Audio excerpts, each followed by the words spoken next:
SureTech Torah Thoughts. Today we'll be talking about the holy books of Judaism.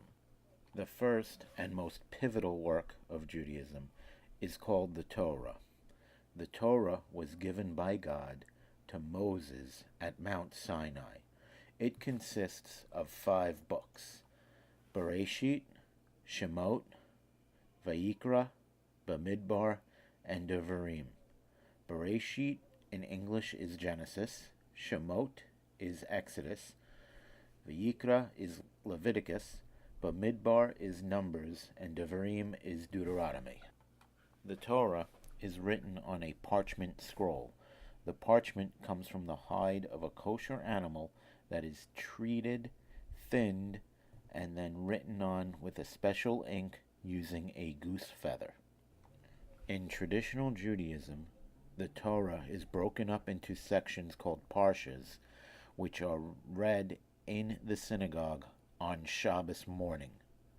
In Shabbos afternoon, part of the next parsha is read, and then the full parsha is studied throughout the rest of the week until Shabbos, where the entire portion is read.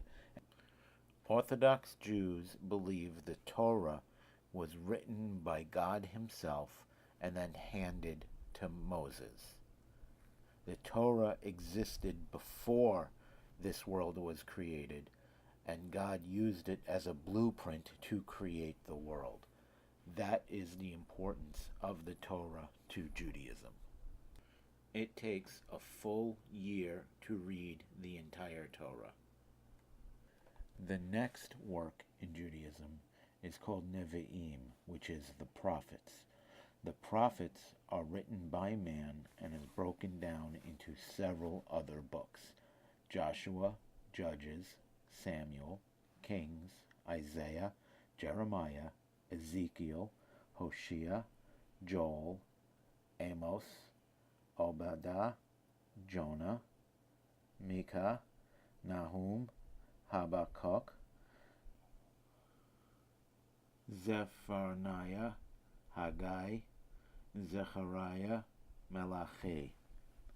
These together consist of the Book of Prophets. The prophets were men and women who received communication directly from God and then wrote down what they heard, saw, or felt so that the rest of the Jewish people can know what God's will was. The next major work is called Ketva'im. These are collectively known as the writings. They include the Psalms, which were written by King David, Proverbs, the Book of Job, the 5 Megillas, which is the Song of Songs, the Book of Ruth, the Book of Lamentations, the Book of Ecclesiastes, and the Book of Esther, and the other books, Daniel, Ezra, and the Chronicles. All of the works that I have mentioned so far together are called the Tanakh, which is considered the quote-unquote Bible without the quote-unquote New Testament.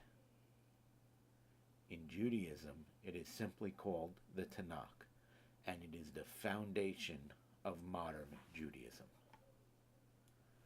It is important to know that Moses did not receive only the written Torah at Mount Sinai.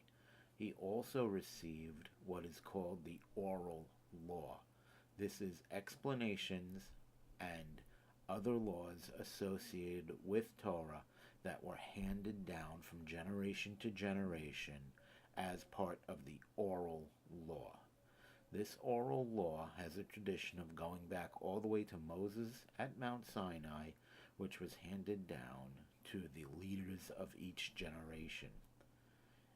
In 70 CE, the oral law was in danger of being forgotten. This was because there was such heavy persecution of the Jews that only 4 learned men remained that knew the whole Mishnah. At this point, Yehuda the prince decided to write down the oral law. which he did. He then collected all of the writings that he could find and asked all of the other Torah masters to write down what they remembered and collected this. This work took a long time and is together known as the Mishnah. The Mishnah is divided into several other subbooks, 63 in total. The Mishnah, being so condensed and written for masters to be read by other Torah masters, is difficult to understand. So another work encompassing the Mishnah was created over the centuries. This work is called the Talmud. There are two major varieties of Talmud in existence today: the Babylonian Talmud and the Jerusalem Talmud. The Babylonian Talmud is complete. The Jerusalem Talmud is considered incomplete, as we do not know if we have all of the books that they wrote, and they also had a shorter time to compile it. The Jerusalem Talmud took approximately 100 years to complete, whereas the Babylonian Talmud took anywhere from 150 to 300 years to complete. The Talmuds, both of them, consist of discussions, arguments, debates, and rebuttals of the Mishnah and the Jewish law. Different schools of thought interpreted the Mishnah differently, and those discussions are documented. The Talmud is where we Jews receive most of our instructions on how to live, and all of our laws are derived from those discussions.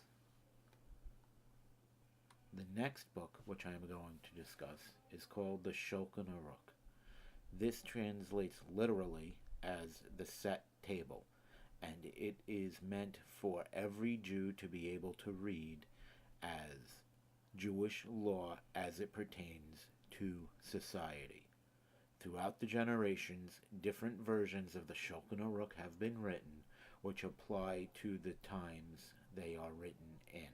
For example, today's Shulchan Aruch discusses things like electricity and computer use, whereas the older Shulchan Aruchs do not contain this information. Another pivotal book in Judaism is the Siddur, which is our prayer book. The Siddur was officially codified after the men of the Great Assembly came together and decided that the Jews needed a standardized book of prayer. From here, the center of the Siddur is called the Shema Esrei, or also known as the Amidah. This is the main prayer. It is said 3 times a day.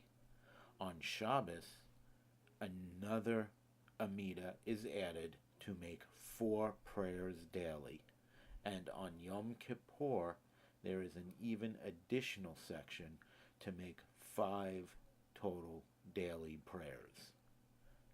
Throughout the years, the Siddur has been expanded on, both in front and in back of the Amidah, to include additional important prayers. Different groups of Jews in different geographic areas have slight different variations of the Siddur.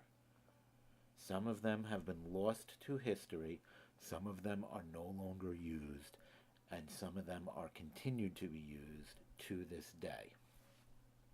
All share many of the same prayers and differ only in slight wording variations and the order of some prayers. That concludes this introduction into some of the Jewish holy works. Each of these I will expound on in further videos and go into detail into each one. Thank you for your time, and I hope you learned something valuable.